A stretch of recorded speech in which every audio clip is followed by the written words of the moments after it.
Hello and welcome to the Power BI March 2020 update. In this video, we will explore what's new this month and demo some of the highlights. But before we get into the details of the update, we'd like to remind you that next month, April 2020, the modern filter experience will go live for all reports, both in the Power BI desktop and Power BI service. This also means that the old filter pane will no longer be available. So if you haven't upgraded any of your reports yet, we strongly recommend doing so this month. This will help you tweak or customize any of the formatting before the reports are upgraded in April. And now, on to this month's release. We have several updates for you in the reporting section. First, we're excited to announce that we've added 2 new action types for buttons, page navigation and drill through. Sujatha will walk us through demos of these 2 features. So first I'm going to demo the page navigation action. So let's start by seeing what the consumption experience is like. So as your end users are clicking through the different tabs here in the navigation, we're actually redirecting them to different pages in the report. And so that's nothing new because you could have done that with bookmarks. However, now we're adding the support for the built-in page navigation action so that it's much faster to create this experience. So let's go see how this is created. So in the edit mode, I'm going to go ahead and select this button. And you'll see here that under action, I have the type page navigation selected. And in my dropdowns, I see all of the pages that are available to me, excluding the one that I'm on. And this will also show pages that are visible and hidden and drill through pages. So as long as it is a page in the report, it will be shown here. And so here I would select category 2, and I am free to add a static tooltip, or I can leave it blank for the auto-generated tooltip, or I can choose to conditionally format that tooltip. And it's as simple as that. It takes, less than a few minutes just to make an entire navigation experience without having to create any bookmarks, which takes a little bit of extra time. Now let's see a demo for another new action that we're releasing this month, which is the new drill through action. So before I get into the details of the setup experience, let's take a look at what the consumption experience is like. So let's start with a really basic example. Let's say that I want to drill through on Word and drill through to the market basket analysis. You'll see here that there's this new button that I've added, which is the drill through button. And if I hover over it, you'll see this tooltip that says, to drill through to market basket analysis, select a single data point from product. So let's go ahead and click Word. And you'll see that the button is now enabled. And if I hover over that, the tooltip lets me know that I can now click to drill through. So there you see, now on the drill through page, it's filtered by word. Let's go back and look at some more advanced examples. So now let's say that instead of just drill through on Word, I want to drill through on Word, but also pass in a store. And so let's say I want to choose to pass in the value Leo as the store. So what I'll do is first click on Leo, and now the report becomes cross-filtered. And then I'll need to do Control-click on Word, and then the button becomes enabled. So let's go ahead and drill through using this filter context. So now you see that Word has been passed. And if we go to the store slicer over here, we can open it up and see that Leo has also been successfully passed to the drill through page. So now that you've seen the consumption experience, let's dive into the details of the setup experience. It's actually quite easy. So once you have the button selected, you'll need to go to the Action tab of the formatting pane, and you'll need to make sure that drill through preview is selected as the action type. Once it's selected, you'll see options for destination, enabled tooltip, and disabled tooltip. So for the destination, you'll need to select one of the drill through pages within your report. So as a prereq, you'll need to make sure that you've created a valid drill through page, else this button will not be useful. So market basket is a valid drill through page that can be drilled through on the product field. Now you'll notice that I've left the enabled tooltip and disabled tooltip blank, which is the default, but because I've left it blank, that means that we'll auto-generate the tooltips for you, which is quite handy because they make use of both the destination page name and the field names that can invoke the drill to destination. Now let's look at some more advanced options. So let's take a look at an option if we wanted to customize the button text name using conditional formatting. So to get this behavior, you'll need to first create a new DAX measure. So in my case, I created a DAX measure that uses the logic, if there is not a selected product, just do see product details, and otherwise do see details for, and then get the value of the product that's been selected. And it's as simple as that once you've created it, because all you need to do is reference it using conditional formatting in the button text. So when you have the button selected, click on button text, and you'll need to open up the conditional formatting dialog. And you're going to format by field value, and you simply just need to select that DAX measure that you just created, and that's it. So before I hand it back to Kelly, I want to give a thank you to Chris Hamill because we used his report for the page navigation demo. And I also want to give a big thank you to Power BI Tips because we're using their skateboard report for this drill through example. If you want to download any of these reports, I'll link them in the description of the video, and you can also find them linked in the blog. And one last thing I want to mention is that because the drill through action is in preview, we really appreciate any feedback. So feel free to go to the feedback link and let us know what you thought about it and what you would like to see in terms of the improvements for general availability. This month, we're also bringing MultiColumn Sort to table visuals. Let's take a look at a demo from Ren. Table MultiColumn Sort has been a highly requested feature for a while now, so we're excited to bring it to you this month. To add more columns to the sort order, hold down Shift and click the column header that you'd like to add next. So for example, if I Shift and click brand name, then I'm sorting first by class, then by brand name. If we Shift and click a second time, then we're going to change the sort direction. So I'm going to Shift click brand name, and as you can see, the items in brand name are now sorted backwards rather than in ascending order. Next, if you Shift click a column you've previously selected, you're going to add that to the sort order at the back of the list.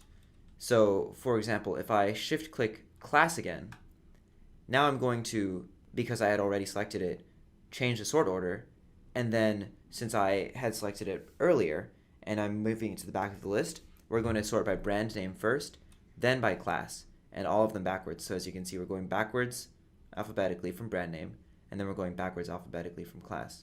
And of course, we can always add more things to the sort order, change the direction, move things around, and hopefully this allows you to explore your data a lot more freely as you use Power BI.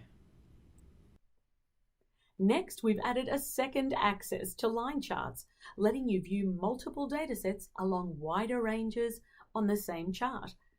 Ren will also take us through this demo. You can now include another y-axis on your line charts, enabling you to plot two trends with different ranges along the same x-axis progression. A lot of you have been asking for this feature, and we hope its inclusion helps you use your line charts to draw cleaner and better insights from your data. To use the second axis, drag fields into the new secondary y-axis well, and they will be drawn into the visual against a y-axis on the right side of the chart. You can format these lines and this axis in the associated card in the formatting pane, right over here. Otherwise, the formatting will mirror that of your primary y-axis. We are also introducing filter pane search, allowing you to search across the filter cards within the filter pane. Let's watch a demo from Sujatha. For a while now, we've supported filter card search, which allows you to search across the values within a field. So let's say for this field distribution center, I want to search for the value for distribution center A. I can do so in the search box here, and then I can make modifications based on that search. Now, let's say if I want to do the same thing, but at the entire filter pane level, that's where this new feature is going to come in handy.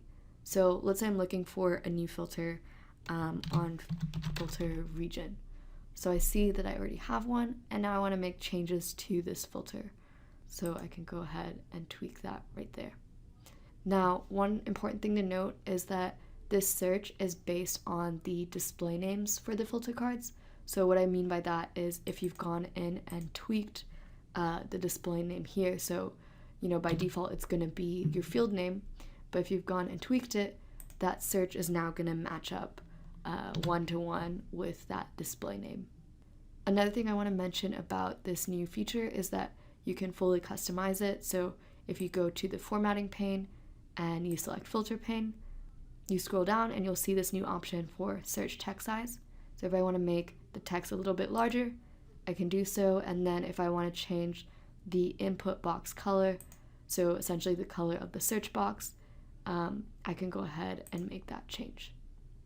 Finally, one last thing I want to mention about this feature is that if for some reason you don't want the filter pane search, or you feel like your filter pane doesn't need it, so some reasons could be, for example, if you feel like you don't have that many filters and it just takes up real estate that you don't need, you can go and turn it off in the Options and Settings dialog.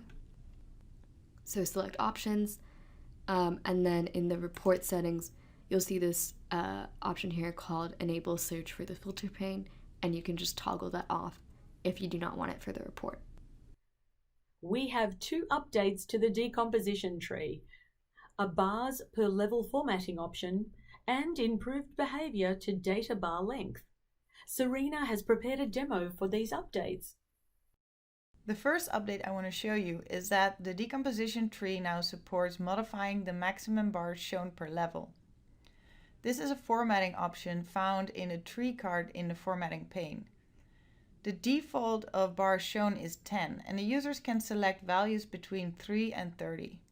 Setting a low number is particularly handy if you don't want the decomposition tree to take up too much space on the canvas.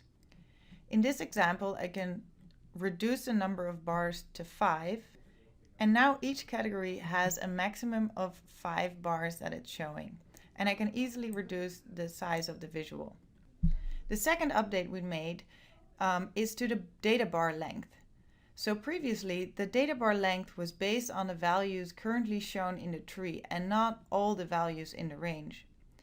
If a user scrolled up or down the tree, the first data bar would return to the maximum. We heard your feedback and this behavior has been improved, and the global maximum is now remembered when scrolling up and down the visual. So for example, if I scroll down in plant here, you can see that the top plant now is not showing the full length of the data bar, but it's remembering the maximum of the first data bar. We have one more update in the reporting section. Starting this month, the modern ribbon will be on by default. When you start Power BI, you'll see a notification announcing this change. Keep in mind that this feature is still in preview, and you can find its toggle with the rest of the preview features in the Report Options menu. We've also made some changes to the Insert tab, where you can now insert the Power Apps visual and AI visuals directly from the ribbon. If you would like to learn more about the changes to the ribbon, please visit our documentation. Please also continue to give us feedback on the new ribbon in our community forum posts. Links are provided in the video description below. Now let's move on to the modeling section. Here we're releasing a new DAX function, coalesce, which returns the first expression that does not evaluate to blank. Here's Sujatha to give us an example of the coalesce function in action. So in this example, I'm going to be using a really simple dataset in order to demonstrate the new DAX function coalesce. So in this dataset, I have an item name. So this would be a name such as binder, pen, etc. And then if the item name is not provided, I would be interested in looking at the item ID. So this would be like item ID 1 to item ID 4. And then if, worst case scenario, if that's not provided, I want to look at the order ID. So I know for sure that in my table, there's always going to be a unique order ID that's provided that the person consuming the report can look up to find the details of the items that were blank.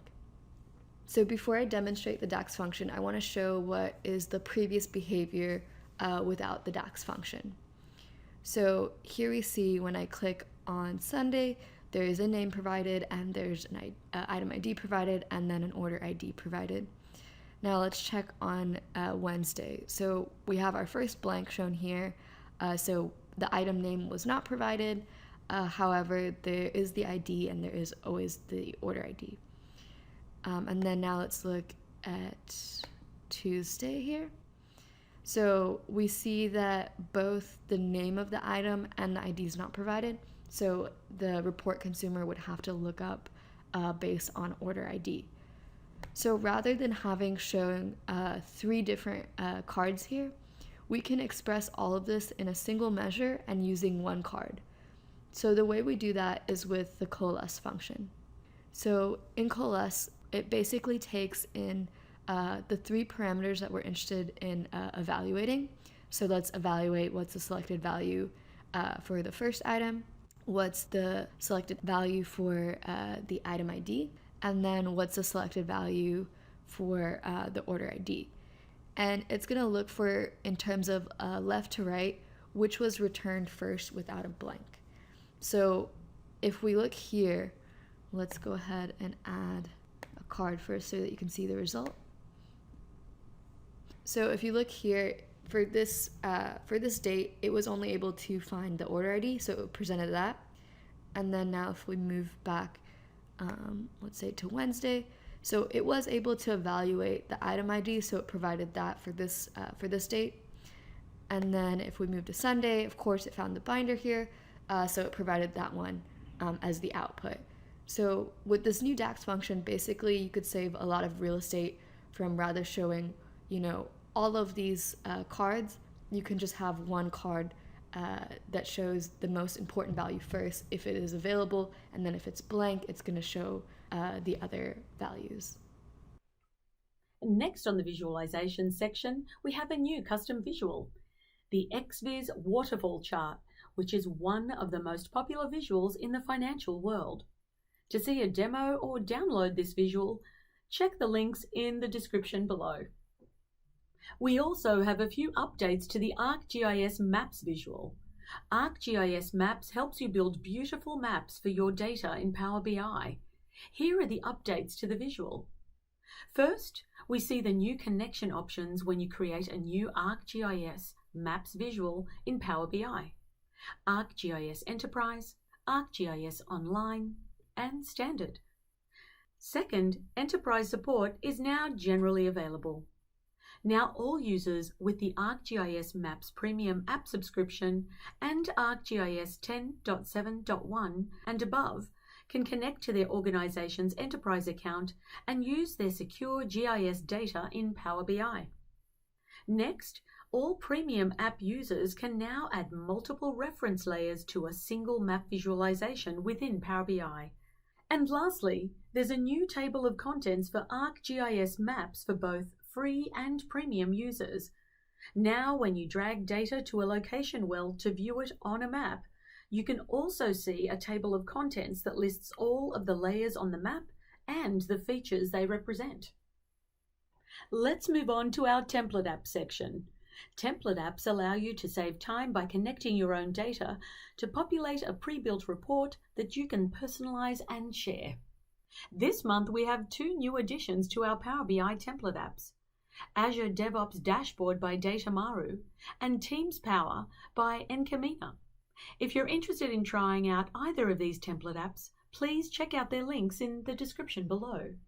Next, in the data preparation section, we're excited to announce that Query Diagnostics is now generally available. Thanks to your feedback, we've added the capability to diagnose single steps, as well as improve the experience of using Query Diagnostics. Please look forward to a deep dive blog later this month. On the data connectivity section, we are happy to announce the public preview of 2 new connectors, the Hive LLAP connector and Cognite connector. Both of these connectors can be found in the Other section of the Get Data dialog. Finally, in our last section, we have a few extra updates for you. We are releasing a preview feature to enable enhanced dataset metadata. Currently, we store the dataset metadata for your PBIX and PBIT files in a format specific to Power BI Desktop. Enabling this preview feature will change that to a standard format, closer to the one used for analysis services tabular models. By using a standard format, we enable many more capabilities, such as XMLA read-write for management of Power BI datasets, and the migration of analysis services workloads to Power BI. You can simply turn this feature on in the Preview Features section of the Options dialog, and stay tuned for the follow-up announcement in the upcoming weeks. The next update is that admins can now allow users to use default system credentials for web proxy authentication. And lastly, we are happy to announce a brand new Administrator in a Day training. This instructor-led training can be found using the links in the description below. And that's all for this month. We hope you enjoy the updates, and please keep sending us feedback on what you'd like to see in the upcoming releases. Thanks for watching, and we'll see you again next month.